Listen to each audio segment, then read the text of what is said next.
here today with Jim Cerone. We're going to chat a little bit about trends and what Jim does as a DJ, and then also some questions that he has for our clients.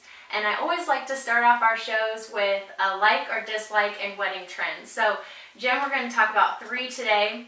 The first one that we're going to talk about is the wedding bounce house. Have you heard about the wedding bounce house? I have. Okay, and what do you think about that? Do you like or dislike? Oh, definitely like. I think it's hilarious. Weddings are always seen as these stuffy, formal events, but if you can throw in a twist like that and everybody just loses their inhibitions and has fun, what a great way to do it. Okay, awesome. Yeah, I have to agree. I think the wedding bounce house is so much fun. You know, it really gets your guests interactive, and it's something cool for the kids too. So the second one that I was looking up today was the really super choreographed first dances. Have you heard about or seen those? Definitely. Okay, and what do you think? Do you like or dislike? I definitely like, as long as the couple are really into it, both of them. Sometimes the bride is more into it than the groom, because to pull it off well, you really have to practice a lot and be into it. One of the things that guests have really, they seem to be more apt to pay attention when there's something happening like a choreographed dance. So I think it's a great way to bring attention to your first dance. Okay, yeah, I have to agree.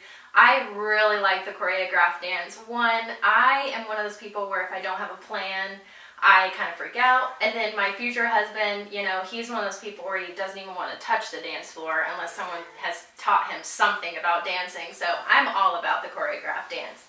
And then, so for our third and final like or dislike is the dog bringing down the rings during the ceremony. Do you like or dislike? Definitely like. I'm a dog person, and I think if the venue allows it, why not? Cool.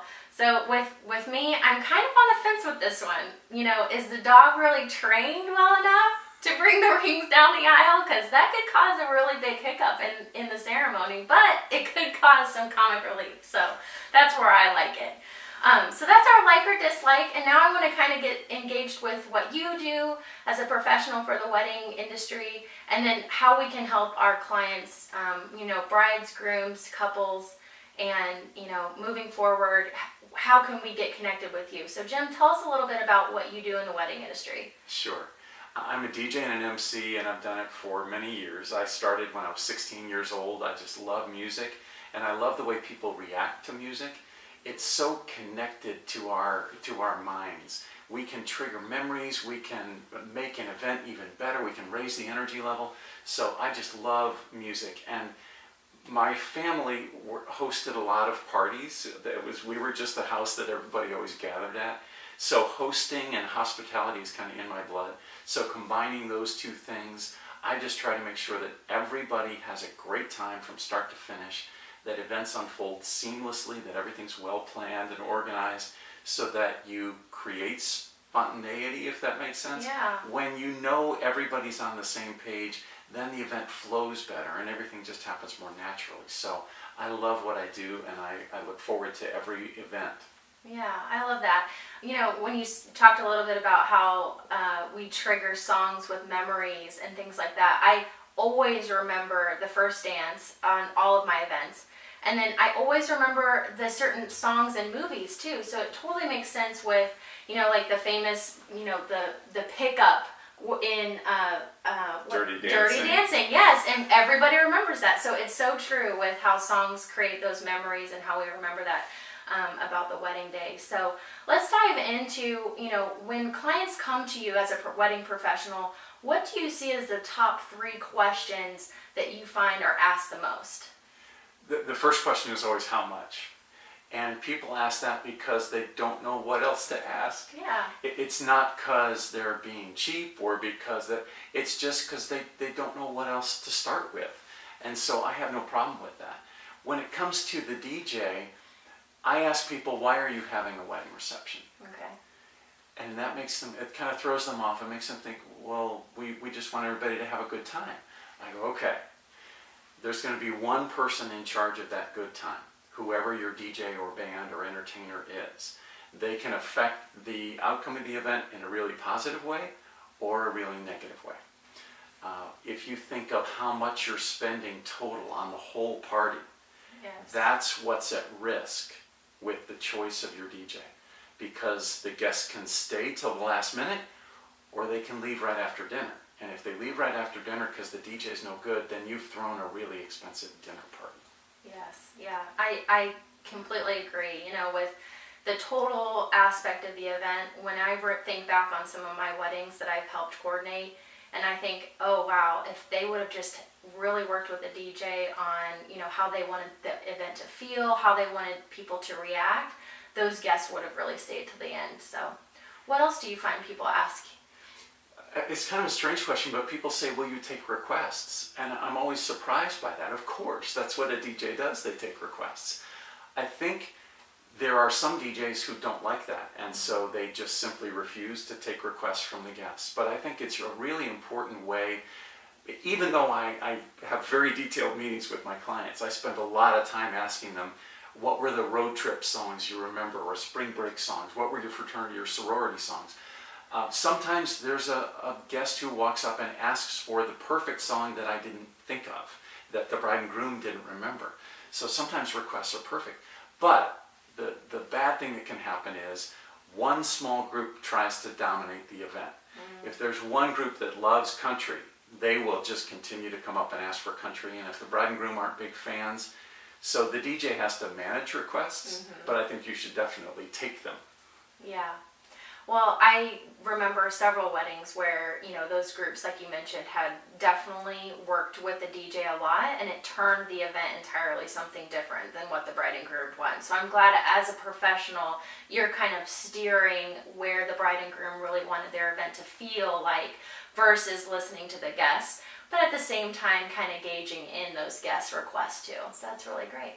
Yeah, I think that it's important to know when to play a request. And I'm very good at smiling and saying, not tonight, may I get you something else? I love it. A lot of my clients say no line dances. And there's always somebody in the crowd who asks for Cupid Shuffle, Wobble, Cha-Cha Slide, Electric Slide. The classics. And I will just smile and say that Karen doesn't want to hear that tonight, so can I get you something else? You always offer another option. I love that. And as a professional too, you know, you're able to be able to turn those guests away and be able to say no on behalf of the bride and groom, which is always nice because as the client who really wants to say no to a guest. Right. So I'll take care of it. of course. Now, you know, as you're, you know, gauging with the bride and groom, do they ever talk about the ceremony when they are speaking with you in the planning process? Definitely. It used to be when I started DJing that DJs weren't involved in the ceremony. We were there for the party and the dancing, and that was it. But I think the statistic now is more than 50% of couples get married outside of church.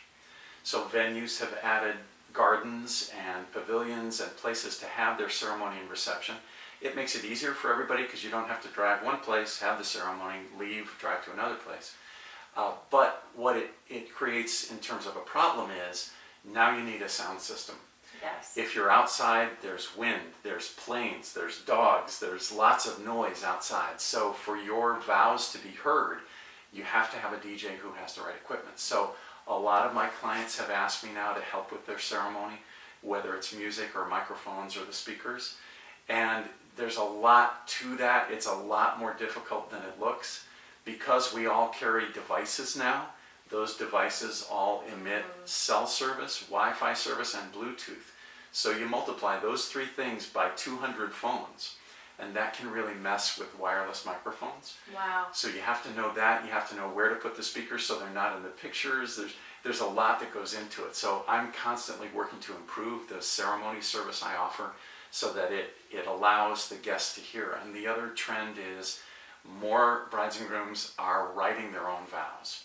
And so that means you're saying more than just, I do, I will. Yes. And that's really important for people to hear. So you can hide a mic in a groom's tux, but you can't hide a mic in a bride's dress. Yeah. So there's lots of different ways. Again, it's really important that you ask the right questions and that your DJ is experienced and knows what to bring. Yeah, and that actually kind of leads into my next question is, you know, as a professional and from a couple coming to you, what should they expect from their DJ? I think a level of professionalism. fast response. One of the things I try to do is reply to everybody in 5 minutes or less, and I know that's kind of crazy, Wow. but our clients expect immediate service. They want to be sure that if they get a text, if they send a text, they get a reply. So fast response, very professional, happy to answer questions. I think that whatever professional you're hiring, you should do some research, find out about them, and then don't be afraid to ask lots and lots of questions. An important thing that a true professional in any business in the wedding industry is going to have is liability insurance. That's really the difference between an amateur and a professional. If your person you're interested in hiring can show you their certificate of insurance, then chances are you're working with a real professional. That's great. I didn't even think about that, as a wedding professional, that DJs should have a liability insurance. I mean, that's great to know. As we kind of come towards the end of our show today, one thing that I always love providing our couples is one piece of advice that they should remember for their wedding day. And what's that one piece of advice you would offer? I would say not everything's going to be perfect. So work with professionals, hire a good team, but then when you're married, and when it's time for the party to start, relax. Because your wedding is really, sometimes I'm introducing 22 different people, and then there's a welcome, and then there's a blessing, and then your wedding might have 25 different moving parts and 200 people that are all being, and it just, something won't go exactly as you thought. But the most important thing is that you said I do to the person that you love. That's all that matters really when it's all said and done. So hire a professional team, then when it's time for the party, just relax and have fun. I love that. That is so true. As we're talking to more and more wedding professionals, it's something that you'll probably hear more and more time and time again is to just relax on the wedding day. Like Jim is mentioning, let your professionals do their job. Let them have some creativity, but at the same time realize that at the end of the day, it might not be perfect, but you're going to get married, you're going to have the time of your life and have some really great memories. Thank you so much, Jim, for talking to us a little bit about, what DJs do, what to expect, and of course, a piece of advice that our couples can take away with. So thanks for joining our show. My pleasure.